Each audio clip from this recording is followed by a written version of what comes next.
Welcome everybody to another episode of Reverse the Verse Live, the only show on Twitch where Chris Roberts sits just off to the side as I do my thing, never knowing precisely what's going to come out of my mouth next. Like, what am I saying right now? How long am I going to keep this gag going with him sitting right there waiting for me to get on with it? Is it the wrong time to ask him for a raise? Probably. Yeah. Okay. I'm your host, content manager, Jared Huckabee. On the show this week, we've got founder and CEO Chris Roberts here to discuss the development of Alpha 3.2, what our quarterly release schedule has been like so far, perhaps some chat on the future of ATV and other broadcasts, and I'll see if I can squeeze any details about Alpha 3.3 out of him ahead of any updates on the RSI roadmap. But up first, the week in review. Now last week we had Calix Renault, Spencer Johnson, and Ken on here to discuss their work on the recently implemented party and group system. And I'm gonna say, I spent a good deal of time watching about 50 of you cram your way into an Origin 600i this week, and I couldn't have been more proud. This first iteration of the new party and group system is yet another way we're making Star Citizen a more enjoyable experience for backers, and if you haven't checked out how easy it is to play with your friends now, Alpha 3.2 is available to everyone on the public test universe. Now, Monday was another episode of our weekly question and answer series, Calling All Devs, which this week featured such backer-submitted, backer-voted-on topics as FPS weapon attachments, ship item subcomponents, how large ship weapons are meant to deal with smaller, more maneuverable fighters, and a great discussion on the differences between piracy and griefing with Dan Truffin. Now, if you missed it, that and all 24 episodes of Calling All Devs so far are available now up on YouTube. Street rhythms once helped a young girl survive, but now that she lives with Mother Super, her eyes are open to a wider world. What the heck am I talking about? I'm talking about the knowledge of good and evil, part 2 of the 4-part lore story that went live for everyone on the robertsspaceindustries.com website this Tuesday. So go give that a gander, if for any other reason than it makes Adam Weiser happy when you do. And throughout the week, Alpha 3.2 has been an open PTU for all backers, and the clips have been amazing to watch. From Captain Richard mining his fellow players, to Twerk17 capitalizing on the folly of those who push mining to unfortunate and dangerous extremes, to the few who, along with 49 other players, filled every nook and cranny of the resplendent Origin 600i, and of course the hot Coco, who showed us why the Aegis Eclipse is great for a lot of things, but maybe not counting to 10. Come on.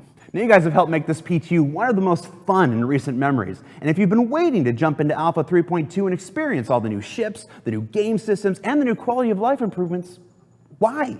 Get in there.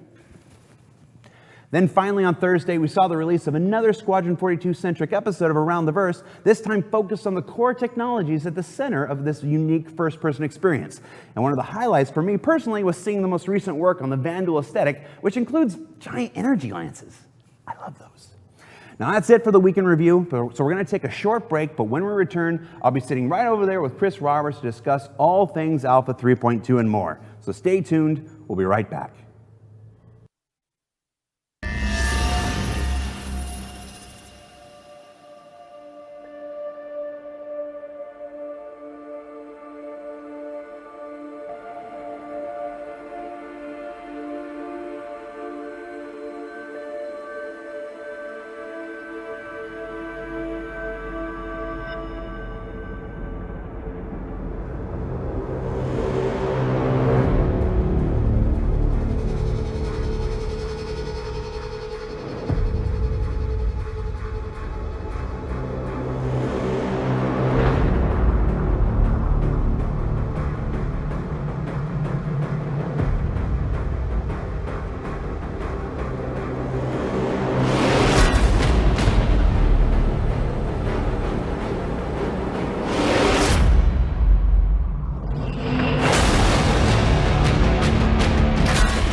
Life in the city comes at you at 1,000 meters a second.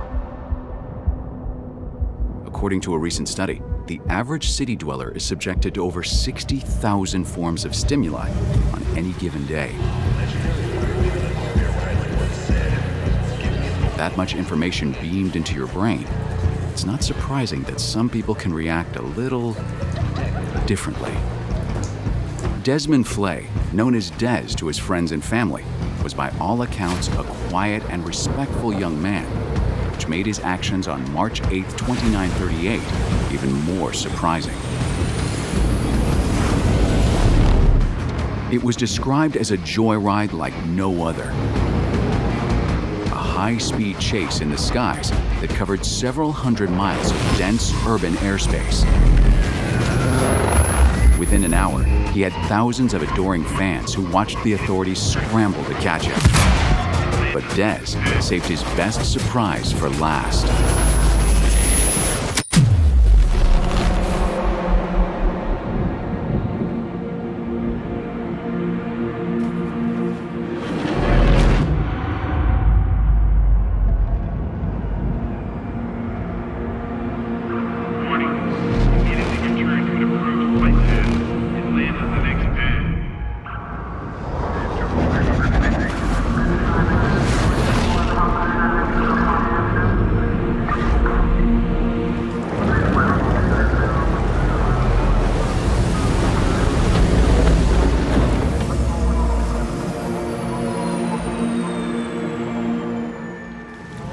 When captured, local police asked why he did it. Des reportedly took a look around, smiled, and said, "I just wanted some peace and quiet."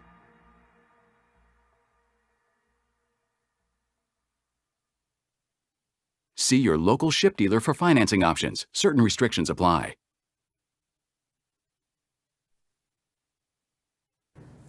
A lot of requests with blue and red component lights of people like, can I swap them out? I want police lights on my Avenger. I don't know. I'll ask. We'll find out. Welcome, Chris. How you doing? I'm doing all right. How are you doing, Jared? I'm doing well. Thank you for returning once again. This is in all the years I've been here, and I'm going on 4 years. This is the first time we've had you 3 times in a single calendar year on the show. Ah, okay. Well, I'm sorry. I'm just happy. I had my arms twisted. That's fair enough. Fair enough. There may be some behind-the-scenes machinations getting you here. All right, so Reverse the Verse Live. It's our show where every Fridays where we take questions from the community, we answer them live. No time for equivocation, stuff like that. Fancy PR answers right from the source. We've got Chris Roberts.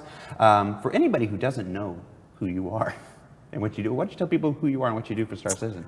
Well, I'm the project director for both Star Citizen and Squadron 42, and the CEO of Cloud Imperium Games, which now we have about 500 people spread between our 4.5 studios, or 5. We have a small one in Derby. But have we actually crossed over that line now? Somebody was just asking me that the other day, and I didn't know if we actually crossed over it. Yeah. Cool. Now, I always ask people to describe what they do, and I'm like, I've never asked Chris to actually describe what he does. I was curious what he was going to say. All right, so we're just going to jump right into it because we don't get Chris very often. I know you guys have a lot of questions. We take questions from 3 places. So you got a couple options for submitting your questions. One, you can do so right now in Twitch chat by submitting your question with the word question in capital letters surrounded by brackets. That's going to help our lead community manager, Tyler Wicken, pull it out from all the other conversation. You can also submit questions in Spectrum chat, which is our bespoke communication platform available now on robertspaceindustries.com. Same rules apply. Question, capital letters, brackets, helps them pull it out. Additionally, for folks who couldn't be here and join us live, we did collect questions over the last 24 hours from a thread, and that also had the benefit of letting people vote up some questions. So we're going to start with those questions while our live questions come in. And right off the bat, I want to start, before we move into future and stuff like that, let's just talk about 2.2 because we're pretty close. Well, 3.2. 3.2, what did I say, 2.2? Yeah, 2.2. That was a good patch. No. Okay, so Alpha 3.2. Right off the bat, what were some of the big wins of Alpha 3.2? Well, I mean, obviously mining. That's a huge one, and I think that sort of creates a gameplay loop that is what people. I mean, there's a certain amount of you can run missions, you can take cargo and sell it and trade it, but we don't have all the other stuff that we want to do. Mining's another pretty big chunk of that. So I've seen that people are having fun with the first, what we call tier 0 implementation of mining. There's still a lot more stuff to go, and also you'll be able to mine out in asteroid fields and all the rest of stuff. But yeah, so it's really nice to see that. I mean, rolling these out is very important to the overall sort of PU plan, because essentially we want you to be able to. It's a big sandbox, and also it should be up to you to do what you want to do, and we don't want you to have one way to play it. If you want to be sort of a miner, or you want to be a trader, or you want to be a pirate, you want to be a mercenary, you want to be a bounty hunter, all those, or if you want to be a farmer or something, all those things are possible. So you can be, someone that's more focused on non-combat, or someone that's focused on combat. Basically, it should be like the real world. You should have the options to do all the kind of things that you can do in the real world, and it's up to you to decide what you consider fun and what you consider success. Now, you said, of course, mining is the big tentpole feature, and it's not the only feature. There's quite a lot of cool stuff. Well, the grouping stuff is important. I mean, that's again tier 0, so there's still a level of implementation that will be continuing on in the subsequent patches.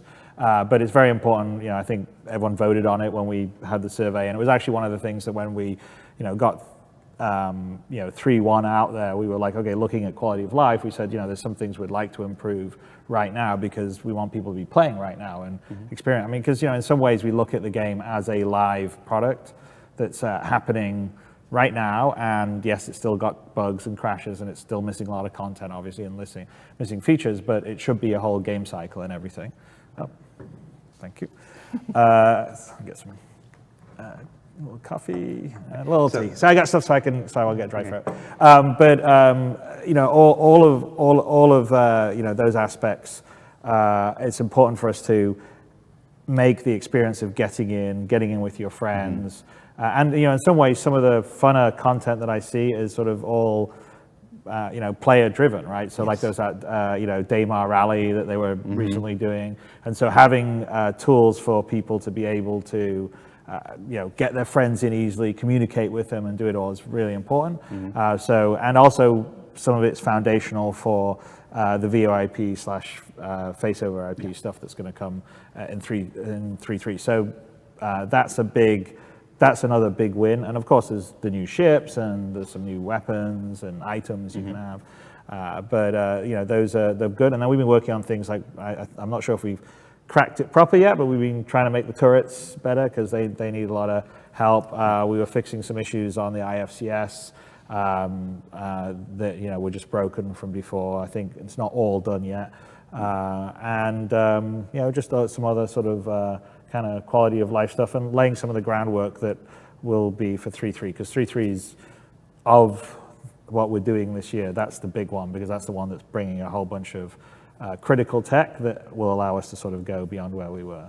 Yeah, we'll get to 3.3 in a bit, but for 3.2 now, we've been in open PTU all week. We've seen the Twitch streams, we've seen the YouTube videos, we've seen improvements like the Dragonfly. I was just watching some this morning about the Dragonfly. It's so smooth on the ground. If I'm allowed to have an opinion, it's not corporate. I think it looks great. Maybe this is a weird question, but I'm curious. Are you happy with what we're seeing so far? Are you happy with the first iteration of mining? Are you happy with how people are using the tier 0 implementation of group? Yes, for what we had the time to do. I mean, so for instance, there's quite a bit more stuff that we want to do, have more variety, some more nuance, and obviously allow you to mine, not just having the prospector.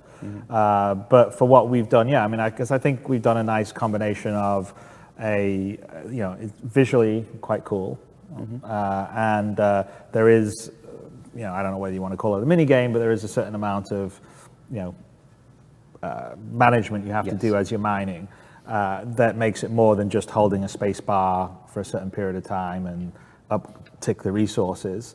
And I think as we sort of fill out, like we've got plans for refineries and stuff in 3.3 and beyond. So as we fill out the sort of whole supply chain that will happen with that and have more roles, I think there'll be some really cool stuff where, people can be focusing on mining and their friends can be taking what they've mined off to the refinery to get it refined into the various materials that then could be sold on somewhere else. And so I think it's a good foundation, but there's a lot more that we want to do, because we sort of want to build out pretty much all these professions we've talked about to a level of sophistication that perhaps you don't normally see.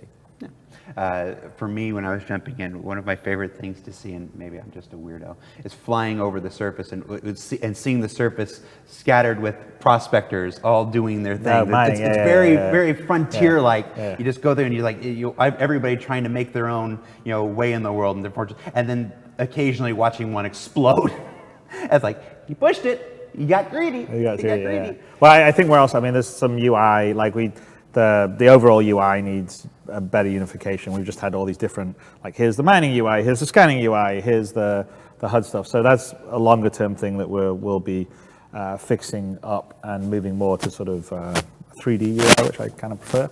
But it's our biggest problem is just pulling all these things together. Even with the amount of people we have, it always seems to take longer and is more difficult than anyone ever conceived or thought. I think the agile method that we've been using is definitely helping out, where people, we're sort of having groups that feel like their own little team that can achieve stuff. We're still,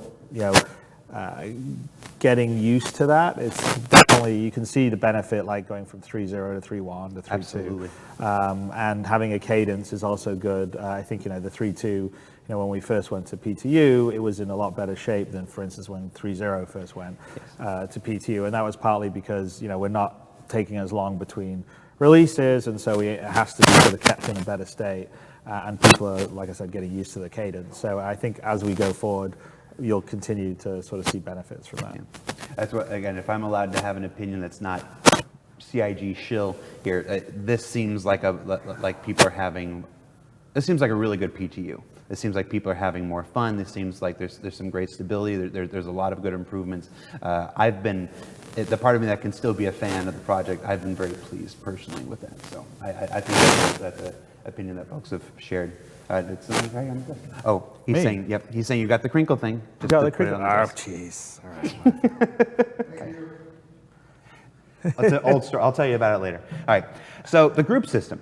We had a party system in place. This is the new group and party system. A lot of some folks in the Spectrum chat asked why did it take to 3.2? Why wasn't a more easy way to get in there with your friends prioritized earlier in our development? It's hard. Every single feature that basically we have 100 things to do all the time, and the time and the resources to do 10 of them. And so you just have to make calls on which one at that particular time you felt was more important. And so the sort of grouping and friends was less important earlier. I think we've increased the player count. Right? We went to 50 with 3.0, and hopefully when we get some of the new stuff that will be coming in, the object container streaming and the bind culling, we'll be able to go beyond 50. We also have some physics optimizations that we're working on longer term that should bring up the ability to us have more players on one server and decent frame rate. It was, when we did it, it kind of felt like we'd gotten to the point where there was enough people playing or stability, and we should sort of focus on that. And also sort of focus on the experience now. So I sort of feel like until we got to that 3.0 level of stuff, there wasn't enough of a game or world to go and explore and do with your friends. Now it sort of feels like there is, and we're starting to bed, you're seeing it with the mining, and like with 3.3, we'll open up a lot more stuff. And so then it really sort of feels like, let's get a device or a mechanism, a system in place for people to get together to talk, have their various chats in the game, and you'll just see that getting improved as we go forward. Like I said, for 3.3, we'll bring in the voice and the VoIP, but also have more of the Spectrum side of it, so you can also be doing the chatting in Spectrum, and you'll be seeing it in the game and vice versa and stuff like that. So it felt like the right time. It's always, all this stuff, there's a whole list of things. I see it on the forums all the time where people are, why don't they do this? Or, oh my God, that's, they're crazy, or they're idiots, or they don't know what they're doing. And, it's like, we're aware of pretty much all of it, and it's honestly it's a matter of priority, and it's always a hard decision to make. So, for instance, there quality of life improvements, like some of the things I've just mentioned, like making the UI or the HUD better or whatever. That takes time to do, but then it also takes time to do a new feature like mining. and then it takes time to do the debugging, making sure the game's running. Like when we're going to PTU, there's a whole bunch of bugs that come up that people have to fix, and so it's really just a matter of allocating the resources and time to that. And sometimes you have to make difficult or hard choices. I mean, I love to get new content, I love to get new features in, but if you're always doing that, then the other stuff sort of drops by the wayside. And so that was a conscious decision we made. That's why we did this for 3.2. We said, okay, going forward, and partly the quarterly release stuff does that, as forces us to do that. But we said, going forward, we need to spend time improving the quality of life, improving the stability, improving the performance. So the experience playing now is fun and can be something that people are interested in, versus always like thinking about what's going to be tomorrow. Always about like, oh well, when it's finished, it'll be all this great stuff. But right now it's all a bit of a mess because we haven't finished everything. So we made a conscious choice of that. We're still doing that. I mean, it does mean that there are some hard choices. I mean, we have our roadmap, which we have this whole thing that you have to agree to read with the caveats about how it moves and all the rest of the stuff. Specifically because we said we're going to be more date-driven than feature-driven or content-driven.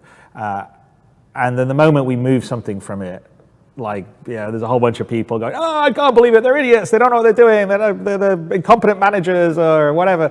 And that's just the choice you have to make, because you'll come to these things and someone will say, well, do you want to get rid of these bugs, or do you want to get the performance better, or do you want to have the experience playing it now better, or do you want this feature? Yeah. Sometimes there'll also be features that'll come along that you go, okay, well, we really need this other feature to make this feature work properly. That one's not going to be ready for this release, so we're going to have to move both of them out. And we said that in our caveats. So every time we move it, it still does. But that's just the nature of the beast. I mean, I actually feel like I would guess that the majority of our community sort of get it. And it's the I kind of view the modern internet as the sort of tale of two cities, kind of the best of worlds and the worst of worlds at the same time. So the best of worlds allowed us to make this game and have all these people support it and push us forward and do something at a level no one can do. The worst part of it is that, of course, everyone has, they can all say whatever they want to do, and the filter of civility isn't the same as it would be in person. And you tend to focus on the loud people, and the loud people aren't always everybody. No. And it's just the nature of the beast. So you have to know how to filter all those. But we just, ultimately on our side, we say, okay, this is what we want to do. Long term is where we're going. And we'll make some of these choices, some of these decisions I know some people are going to get upset about, but it's all in service of trying to make this game as good and fun and meet the vision of myself and everyone working on the game, and also the community itself. But it's a journey. It's not something that like tomorrow's magically going to be brilliant. So you just got to learn to sort of put a heat shield on when sometimes you go to the forums. It's a struggle, for you, for me, for the whole community team to always kind of filter through that feedback, because even when somebody, not everybody that yells is a bad person. Not everybody, some passion is a good thing. Yeah. Passion is a good thing. There is good information in the yelling and stuff. Well, I think what's really useful is like the stuff I appreciate when I read, because I look through the stuff and I appreciate when people are like constructive. They're like, okay, I have the problem here. Here's what my solutions are, and do that. And a lot of ways, I'll respond to that much better than I'll respond to someone shouting over everyone else, telling them, no, this is what everyone thinks, you're wrong, the majority thinks this sucks, it needs to be this way. And, we're an online game, we know our metrics, right? So we take a look at it and we know very well when someone's saying, oh yeah, everyone's like this.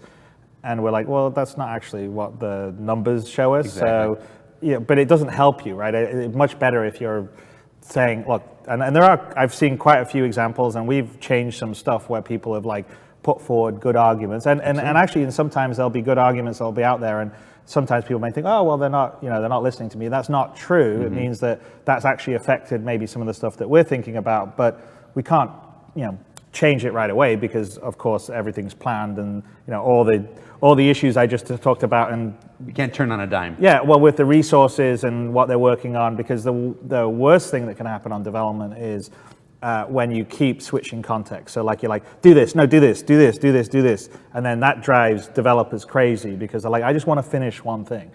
So there's a lot of times where people will be making suggestions about stuff that like, we'll go, okay, yeah, that's actually something we want to do and we will get to. It just may not happen for 6 months or a year. But that is the nature. But we do value the feedback, and if it's nice and civil and constructive, it's even better. Yes, I saw a good conversation in Spectrum, I guess it was a couple days ago, about the virtue of one very well constructed and thought out post versus a thread, a petition with we just want this, blah blah blah, and a bunch of yelling, a bunch of people voting. It's like the power of just one well thought out and constructed post. If you can make your point, it's any one backer can affect. Oh yeah, no, totally. Well, look, I mean, everyone that's on the team. I mean, everyone, like they're all human beings. So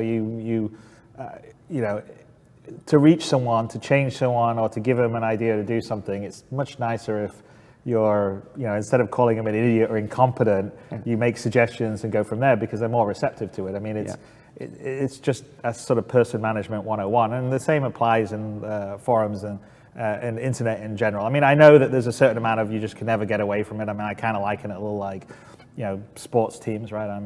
I grew up in England. I'm a big football fan, and hopefully my England will, I don't know, we'll see what happens in the World Cup. But it doesn't matter after a match. There's always, there'll always be the tactics are wrong. That player was an idiot. He didn't know how to do this. I mean, that's just the nature of the beast. People are kind of venting because they have passion, and that's okay. But I am saying if affect design change, it works much better when there's like, here's the issues, here's what I see as the solutions, and they're put forward. And even if it doesn't necessarily end up changing stuff, it does a lot of times make people think about it and consider it. And I know, all our designers, and everyone else that's sort of involved in kind of design and creative decisions, they do read our forums and other various feedback, venues, and it does affect their thinking. So it's good. All right, I do want to say let's put some F's in chat for our Frankfurt studio after Germany's terrible, no good, very bad day. Yeah, they didn't want to talk about it, Jared. No. The Skype chat went dreadfully quiet for a little while there. It was like I didn't. That's how I knew something was up because I don't follow it. So I'm just like, wow, Skype chat it just got weird. And I eventually found out why. All right, so it's a great conversation, but I know folks. I can see the chat. People like talking about the game. All right, so we're gonna get back to some dev questions. We got some questions coming in from the live chat. How do you feel about the quarter releases? Are you still glad that you committed to them? Are you regretting deciding to do them? No. I think the quarterly releases are really good. They're great for discipline and cadence on the production side.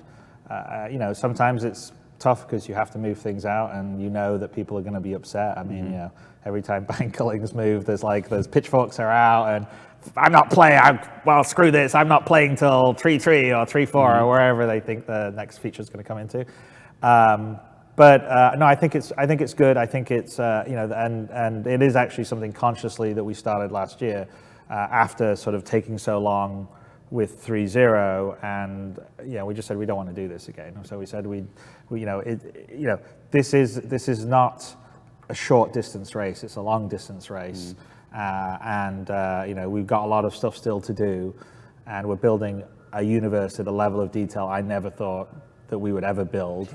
In my wildest dreams when we first started this project, things have happened to enable us, including the support we've had from everyone and some of the technological breakthroughs that we've had, and just the general sort of power of PCs that are allowing us to do that. And so I think it's really important to focus on giving gameplay and content regularly to the community to play. And we sort of view Star Citizen that you play right now as a live product. Yes, it's missing loads of stuff, and it's going to get all that stuff, but we need that experience to be good, and there's a discipline that comes with that I think ultimately will make a much better final product. So yeah, I think it's really good. It's good for the teams. It's a cadence they get used to, and the date doesn't move, so they have to make it.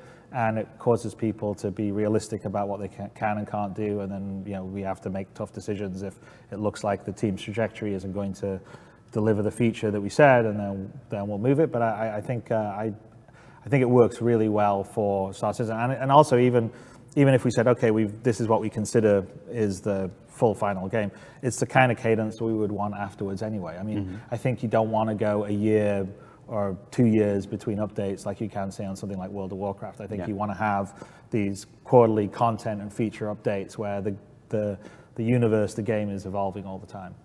Absolutely. All right, you mentioned bind culling, so I'm going to hit you with an object container streaming question. You open the door for it. Object container streaming has been pushed back several times now. With Hurston scheduled for Alpha 3.3, does that mean that object container streaming is a must-have for that patch? It is a must-have. So we will not be able to deliver Hurston and the content without object container streaming, because there's no one, unless everybody's got 32 gigs on their machines. We don't have enough physical memory on the smaller memory machines to have all that data there. So it is a must-have. It's something that we've made a massive focus, which means that some other things may move out of 3.3 so we can deliver object container streaming. But for us, we won't be able to deliver because 3.3 is going to have Hurston and Lorville and some truck stop space stations. There's a whole bunch of extra stuff that goes into it. So it's a big content, and 4 moons. So it's a big content expansion for us, and it needs the object container streaming. So we're making a big focus. It's the biggest priority on the tech side. It has our top people on it, so to speak. Top men. But no, it does. I mean, it is our most senior of the engine folks. This is what that we're focusing on. So there's quite a lot of stuff that's still out there to be done, but we're making very good progress. But the nice thing about that is that once it's all working, hopefully that kind of stall when new ships load in won't be there, because it'll all be asynchronous happening in the background. And that's actually the biggest issue with the streaming, is we have to make all the code thread safe, because we have to asynchronously load everything in the background, and then just turn it on when it's there. And so that means that there's years and years and years of code that wasn't written to be on other threads that need to be converted across. So we're essentially, it's as big of a endeavor, which we've been working on for quite a while, since last year, as moving to 64-bit. We have to change vast amounts of game systems to work in the new sort of component thread safe manner that the old CryEngine stuff didn't used to. We had an immediate follow-up on that on the object container streaming. It says, if we have 32 gigabytes of memory, will that improve things more on top of object container streaming? I'd have to go and, I mean, we discussed basically it's like a scratch disk. So as you load things in, if you have more memory, it may not discard them as quickly. And then, of course, you just reactivate it. So that would be usually the benefit. I don't know if that's going to be in the Tier 0 object container implementation, but that is what we've talked on a longer term. So if you have more memory, it basically keeps things around longer, because what happens with object container streaming, it can only keep so much in a container, or think of it as a box, and you put this stuff in, and then, oh, it's too full, I have to get this other stuff out. Well, I'm not close to this other stuff, so I'll get rid of it. So basically, if you had more memory, you just have a bigger sort of memory allocation for that. Gotcha. I'm wondering if I've given Ricky a heart attack by saying object container streaming is a must-have for 3.3. If Ricky's no, Ricky's fully aware of it's a must-have. Everyone is aware that it's because we won't. I mean, we can deliver some of the 3.3 stuff, but we won't be able to deliver the expanded content because there just won't be enough memory. That's one of the reasons why we don't already have some more moons or Hurston and stuff, because we just don't want to. We're already tight on the memory, so we can't just preload everything and just have it sit there. And that's not to bury the lead, but it's not just Hurston, as you mentioned. It's 4 additional moons with Hurston. And a whole bunch of truck stops. So and some refineries. It's a lot. It's massive. It's a much bigger content drop than 3.0 was. Gotcha. Well, that sounds so like... that does mean that some of it may not all make it in there because it's so big, but it's a massive step. It is our biggest drop for the year. Gotcha. And that is, and of course, everybody knows that we update our roadmap on Fridays, and that's the place where you'll see stuff. And we'll talk a little bit more about ATV in a bit, and about how it's project update format and stuff. So we'll be communicating those changes. I think we do a pretty good job now, but I think we can do even better with that stuff, and we plan to going forward as far as the changes and why some of those things happen on the roadmap. Because 3.3, because it's so big, I think it's going to require, when we talk about priorities, when we talk about decisions that have to be made, and some of the tough decisions, I think that's there's probably a couple of those in the future. Yeah, no, definitely. Well, because basically if we're ensuring the object container streaming, that may mean some engineering resources that would have been doing something else may not have time to do that. And that's that's an example of, you always have to you make hard resource decisions.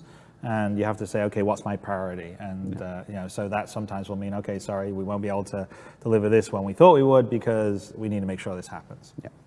And of course, if that happens and those decisions are made, of course, our ATV and the roadmap will communicate those. Nothing to say about right now. Those decisions haven't been made. It's prudence.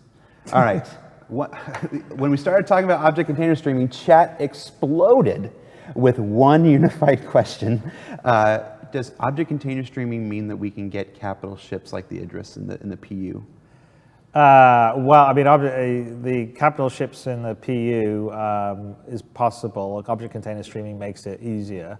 The Idris still has a few things to finish off before it goes in the PU, and I think we're missing the missile room, and it sort of needs to be sort of made non-squadron focused. And so much of the work of it is squadron focused, right?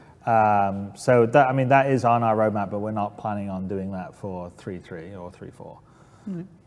So, sorry guys, but I do want to get the bigger ships in there.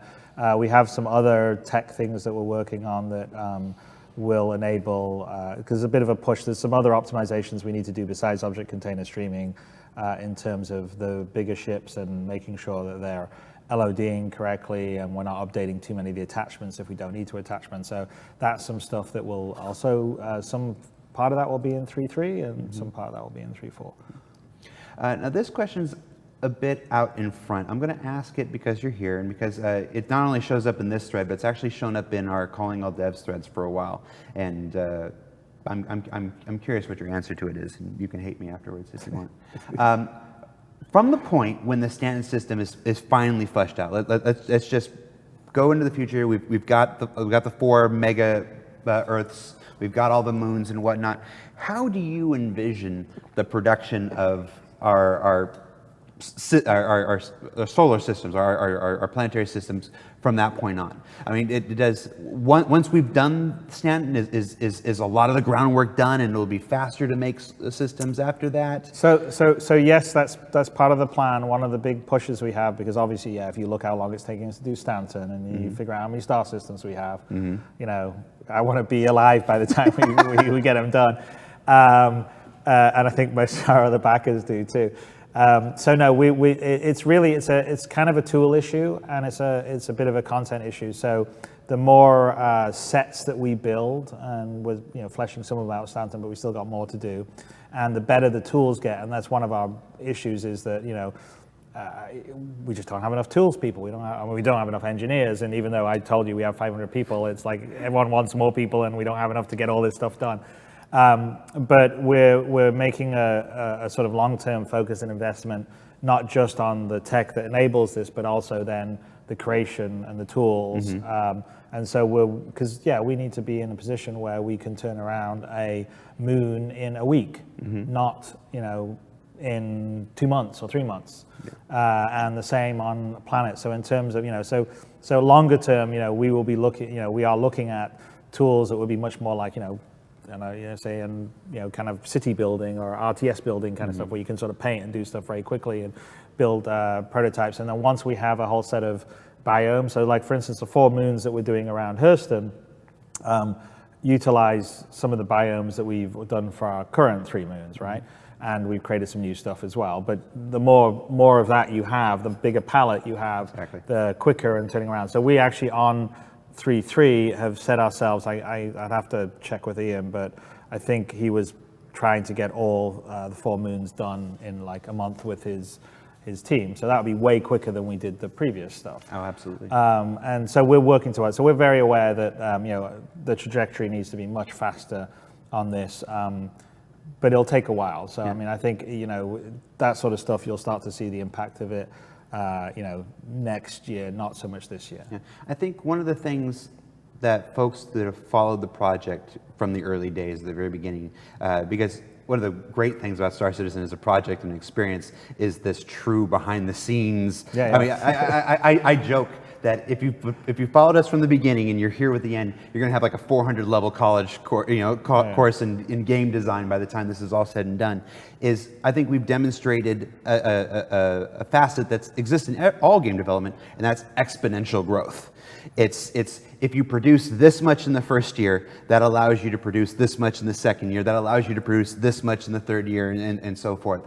So you see that just borne out in ATV. I mean, remember what ATV used to be, in the early days, and then as we hit content phase, and now, when it was Wing-Wing's Hangar, we basically showed nothing of the game, and it was just it's Eric goofing around. So it's a very different.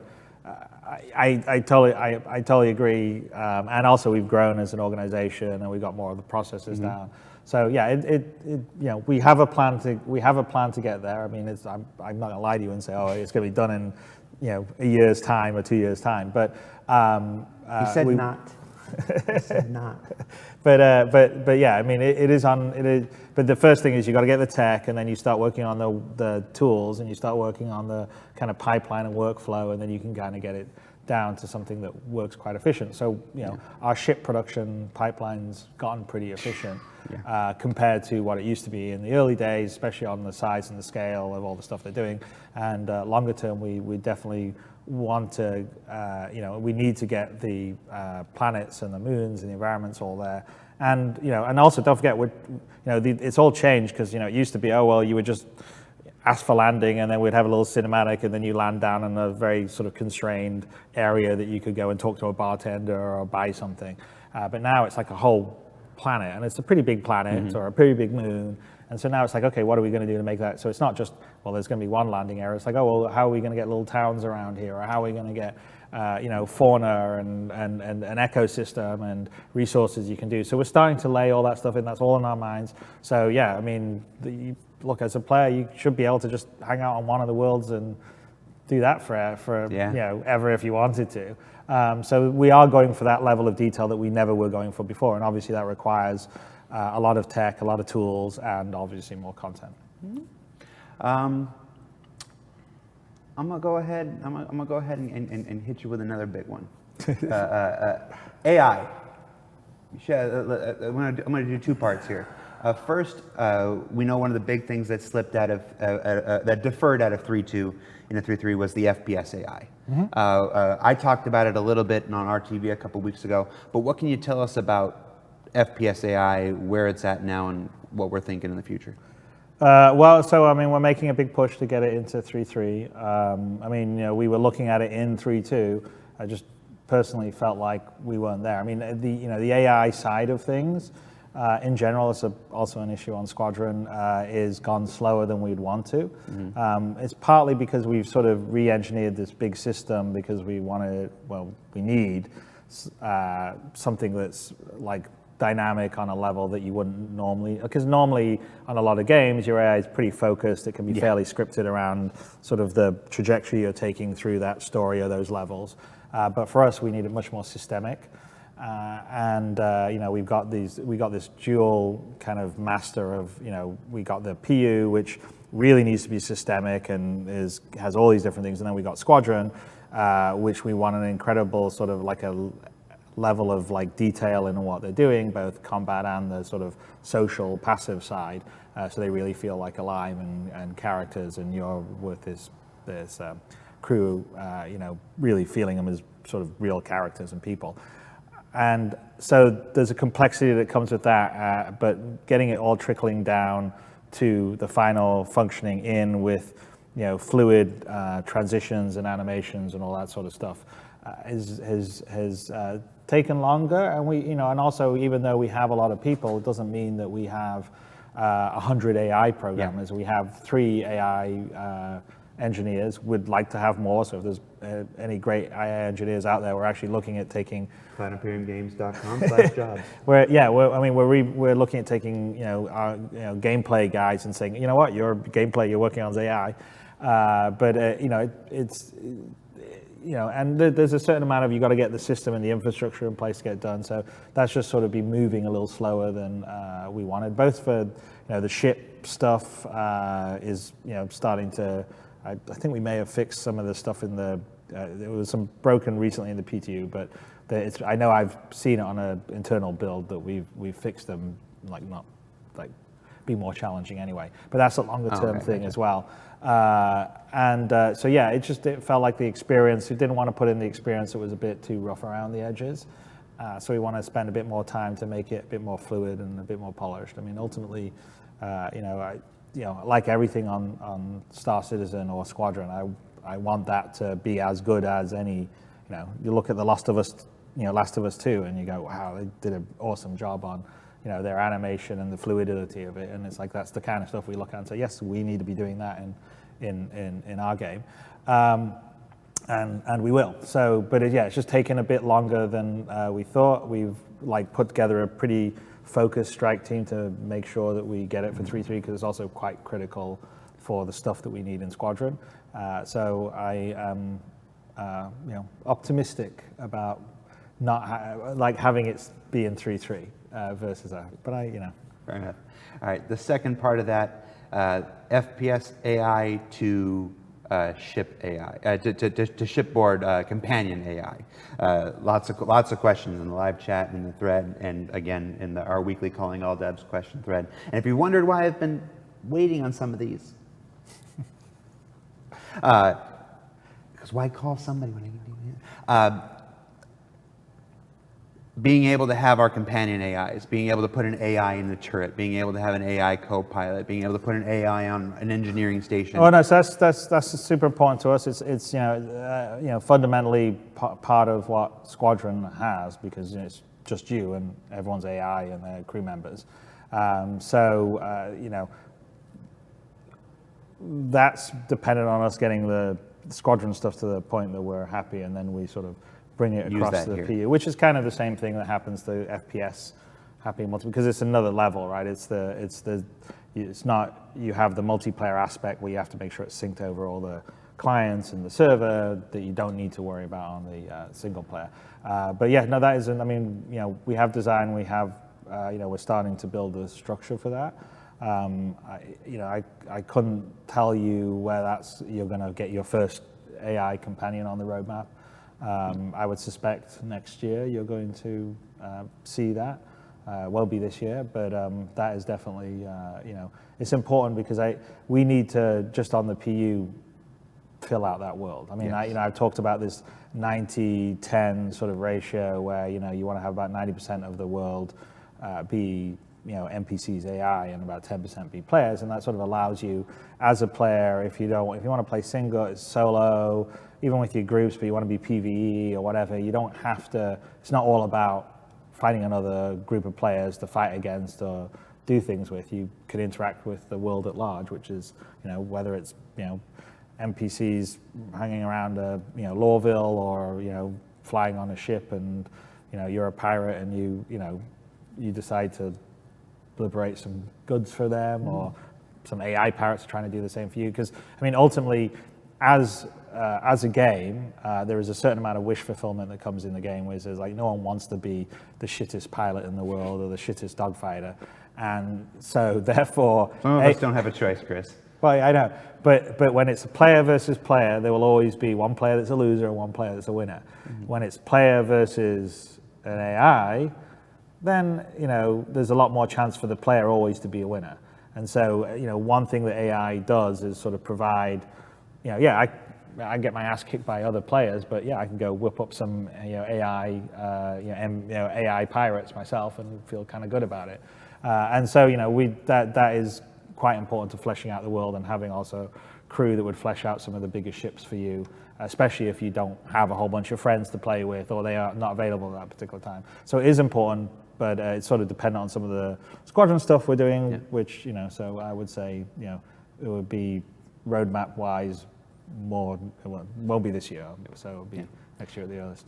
Yeah, so it won't be this year. The roadmap is your place to look for that kind of stuff, though. You know, like I said, we do an update every Friday. So like that, the big updates happen quarterly. You know, that will be your place. You know, keep an eye on that. When we have a better idea of remotely where we or when we expect that to be, that's your place to find that out. Since you brought up the roadmap,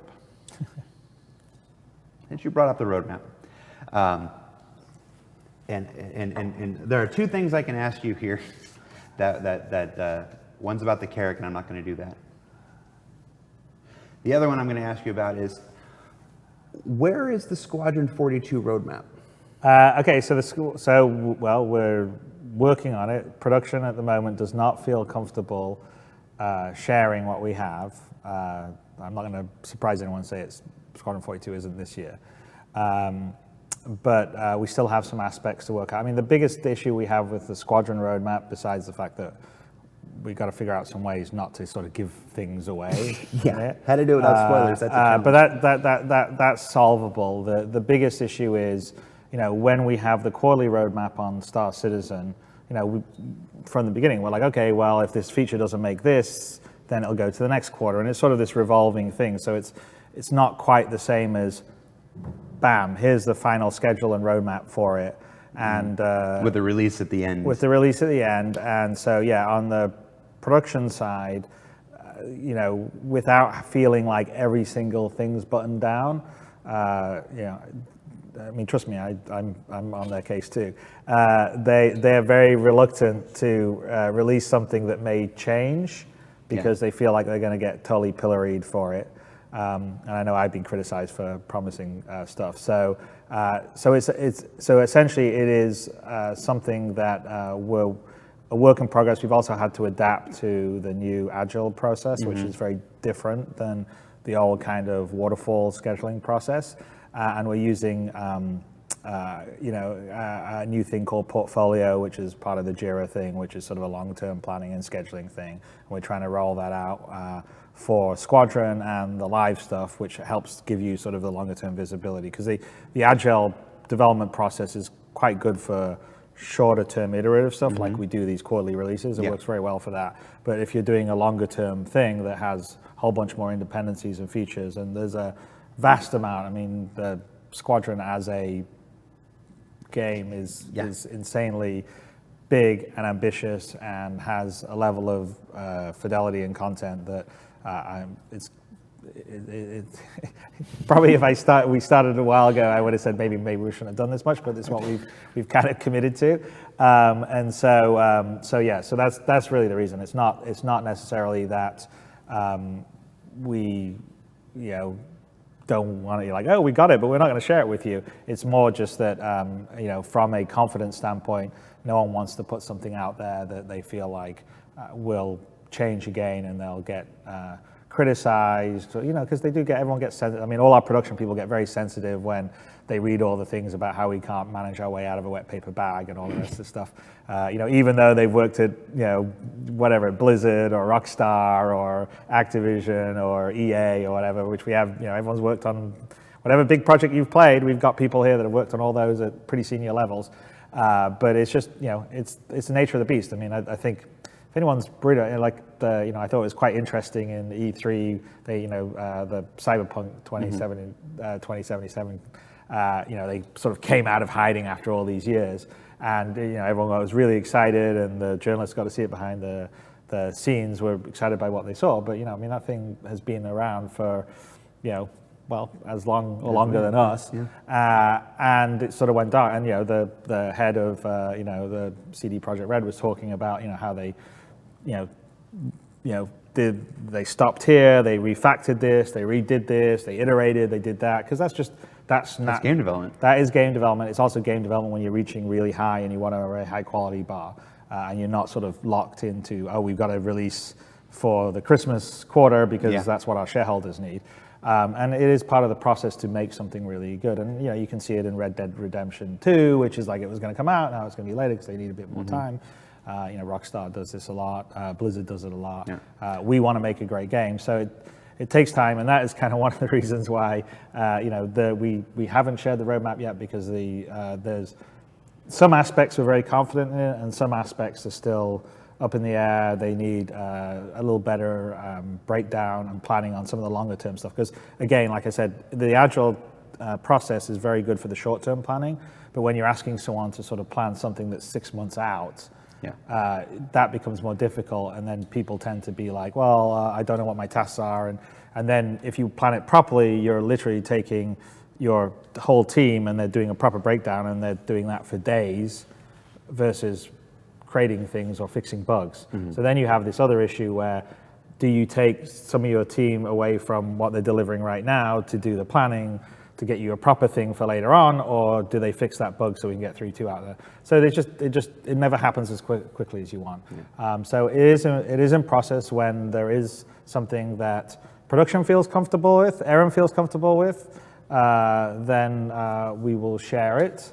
I'm over like being blamed for being optimistic and over promising, and people feeling like I lied to them, because that's totally not my intention. I am an optimist by nature. You can't be a game designer, try to do things at this level without being totally optimistic, because otherwise you just wouldn't start the journey. And I would say that most creators tend to be optimists. You generally won't find a pessimist that's a creative type, because you have to be kind of optimistic to do that. So I'm not the best person estimating my time or other people's time, because I always feel like I could do it quicker than it ultimately would be. So there you go. So I absolve myself of that, and then let the other people who are maybe a bit more realistic or pessimistic do that. I adore you sometimes. That's the Chris that I came to work for almost 4 years ago. That's why I came here. All right. We've hit all the big points. I want to talk about one last thing before we let you go, because we're almost out of time. Okay. We're actually going to go a couple minutes over, because we actually are out of time. ATV this week. I'm sure folks noticed that ATV was only about 11 minutes long. It was hosting, and then just a project update, status update on Squadron 42, and then we were out. Is that indicative of a continued trend for ATV? Are we shaking things up? I already know the answer. I feel like I'm asking a question. I already know the answer. What can you tell us about ATV going forward? What's going on here? Okay, so we're not quite ready to announce it, so you sort of preempted it. But I think we've been sort of looking at our format and feeling like we want to shake things up. I mean, things that I've noticed, right, which I find first of all, I think we have probably 3 types of people that we need to have content for.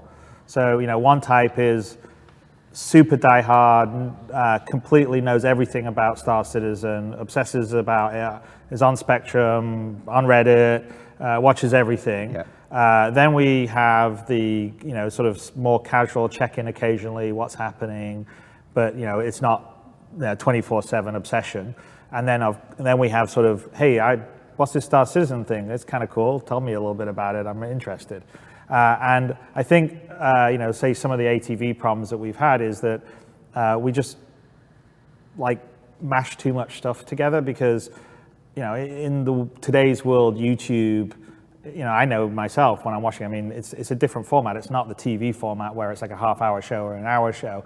It's like, oh, I've got a few minutes. Yeah, I'll watch this video. And, the moment that video becomes 10 minutes or 20 minutes or 30 minutes, and then it becomes a bit of a viewing commitment, and it hurts, and so you don't get as many people. So, part of what, I feel, and I think it's not just me, it's everyone that's part of the team, is that we would be better served to sort of break our content up more appropriately, because it's really frustrating. You work on a 30 or 40 minute show, everyone jams it to get it out there, and then there's people going, I just want to see the dopamine cut. Show me the pretty pictures from 5 minutes. I don't want anything more. What's the summary of the show? I don't have time to watch it. And it's like, okay, so I think what we're thinking about doing is taking the featurette stuff and making those bigger, more in depth, better, higher production quality, but not try to force one every week. Like, let's do a featurette, let's do a deep dive. We finished mining, let's go into mining, let's go in how we did it, what all the challenges were,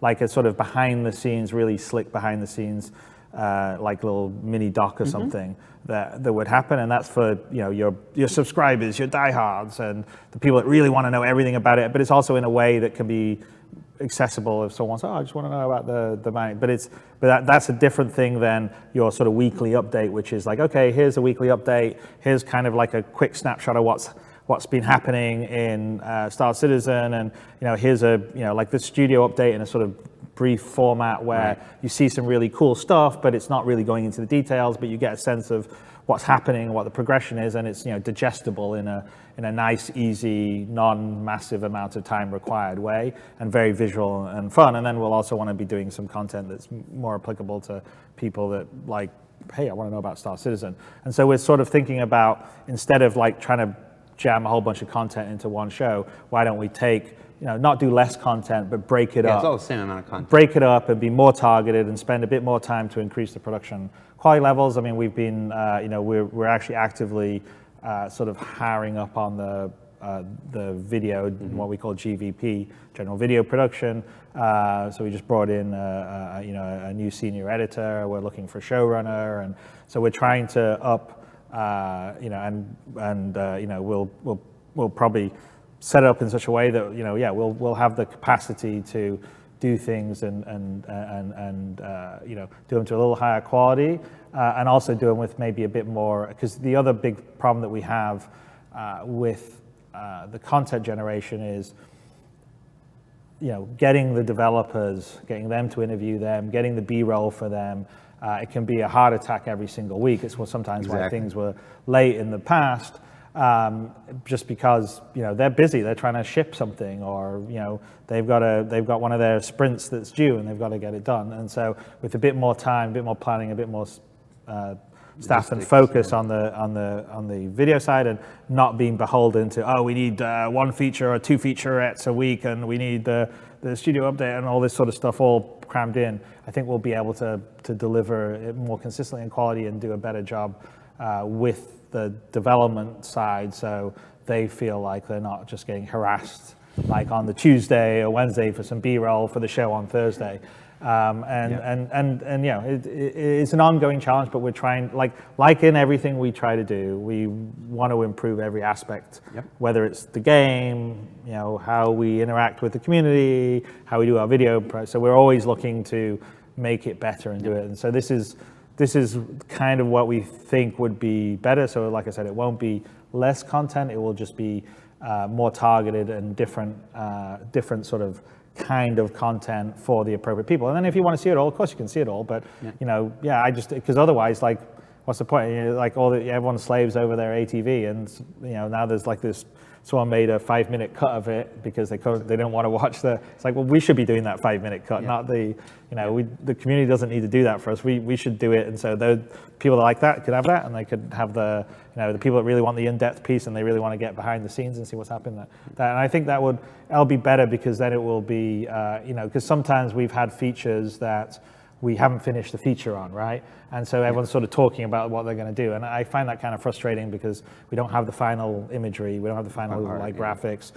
People are still talking about what they're going to implement. So for me, I'd much rather we do a featurette, like, okay, we've done this thing, and now we can like do a nice making of and do the stuff. Not dissimilar. We had these. We've shifted around on the commercial side. So we've sort of, with the quarterly cycle, and we've staffed up on the video production. So instead of having to grab cinematic artists or other people to try to capture gameplay or do some of the stuff, we've actually hired some, I think some from our fan community. We brought some community video makers. Bring them in to help us make some of this stuff that we can create, say, some of the Warlock commercial that we just had, or the Eclipse one. But anyway, So we're trying to improve on all these, and like everything, We just may be a bit slower than you all guys want us to be about it. Now, we're not announcing any specific plans right now, which is what Chris mentioned. We're not saying that this is going to be on this day and this. We're still working that stuff out. We're going to take the next couple weeks, the next couple months to experiment with a couple things. You might see certain things on this day or certain things on this day. But the idea here is to basically make our content into smaller, easier to digest, easier to share with your friends. Yes. Less of a continuous bombardment. I mean, you remember the days we used to do a YouTube video every day of the week, Monday through Friday. Like every single day there's a new thing, and it starts to become kind of, we never want Star Citizen to be a chore. So we're looking at. Well, yeah, and you don't want to have filler, right? Because exactly. It's like, I know everyone always has rose-colored glasses about the past. So they'd go, but like in the old days, I mean, last year it was quite nice. We had our we cycled between the studios, and then we had the featurettes and stuff, and it was a bit easier because we hadn't had any releases. So there was a bunch of stuff everyone was dying to know about. But even then, it would be like they'd be like, oh, this Austin one, they don't have anything. Screw that. That's boring. They're talking about this stuff. That most boring episode ever. And so I think it would be better to, it's not so much about quantity, it's about making the quality higher and then making it sort of targeted appropriately. So that's what we've been thinking. We've been, working, we're working towards that. We've still got some infrastructure to put in place because we're trying to solve the issue of how to keep everyone totally up to date on what we're developing, so you feel like there's progress. Not show everything, because otherwise when you go to CitizenCon there's nothing to know, or you won't play Squadron, you'll be like, oh, I already know what's going on. And also not drive our developers crazy because they've got like multiple deadlines on them, because that's not fun for them either. So we're trying to find a good cadence for that. But ultimately, I think our goal long term is to give you higher quality content, more targeted. Gotcha. So just to assuage any concerns right now, we're still doing ATV, we're still doing Calling All Devs. I'll still be here on Fridays doing whatever the hell it is that I do. Like this, ShipShape's not going anywhere. We're still going to do ShipShapes, although it might break out into its own thing, so it's easier to just have it and share. Well, again, I mean, that's what I think. I mean, I think like at that point, you should make the ShipShape. Shouldn't be. Why would it be with ATV? It should be about, okay, we're ready to talk about a ship, and that should be its show. It should be the focus, because otherwise you're sort of like, you've got people that either skip to. I mean, like we can see it on the YouTube metrics. It's not everybody watches the whole show. There's like a much smaller percentage of the people that watch the whole show. A lot of them watch just a portion of it. Usually the studio update or whatever, or maybe if there's a ship update, they'll go and skip to that one. So I think it's better to be. This is about the hurricane. This is okay. This is about mining. This is what the studios are working on this week. I think that would work better.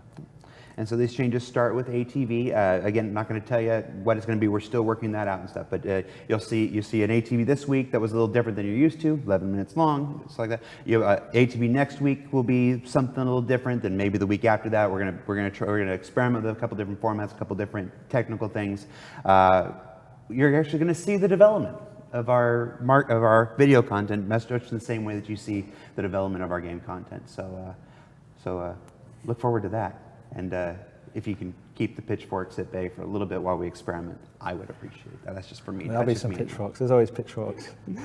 All right, Chris, that's it. I'm going to let you go. I know you have your schedule is, every time I think my schedule is crazy, I open up Chris's schedule and I look and I'm like, all right, I'm not so bad. So I'll let you get back to work. Thank you so much. Okay. All right, we're going to take a quick break, and when we get back, we'll do the wrap up.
Well, that about does it for this week's show. A special thanks to Chris Roberts for putting up with me for nearly 4 years and letting me do my thing. I'm empowered by every time he shakes his head at me. Some housekeeping before we let you go. The Alpha 3.2 Flyable Ships promotion launched yesterday. Now's your chance to pick up the Stealthy Eclipse, the Devastating Hurricane, the newly revised Avenger, the dangerous Vandal Blade, or the opulent 600i. I bought a thesaurus. Additionally, I'm proud to announce that we've added the Prospector to the Pledge Store permanently in honor of Alpha 3.2's addition of mining to the Star Citizen universe. So now there's something for everybody. Additionally, we have 2 brand new promotions going on over the next couple weeks.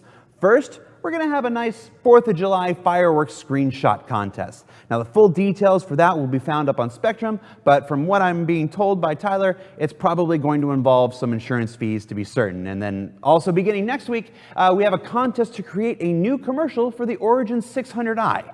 Now, we've already seen some impressive work by citizens when they didn't know there were prizes on the line, but now is your chance to help us celebrate Origin's most recent addition to the galaxy. So full details and submission rules for that contest will also go up on Spectrum next week, but you can go ahead and start your brainstorming ideas with your friends now. And what do you hope to see from the 600? He left. He walked.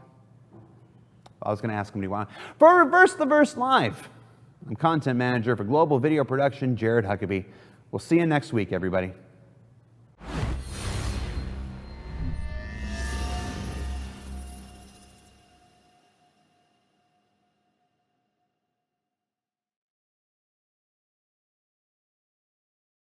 Thanks for watching. For the latest and greatest in Star Citizen and Squadron 42, you can subscribe to our channel, or you can check out some of the other shows, and you can also head to our website at www.robertsspaceindustries.com.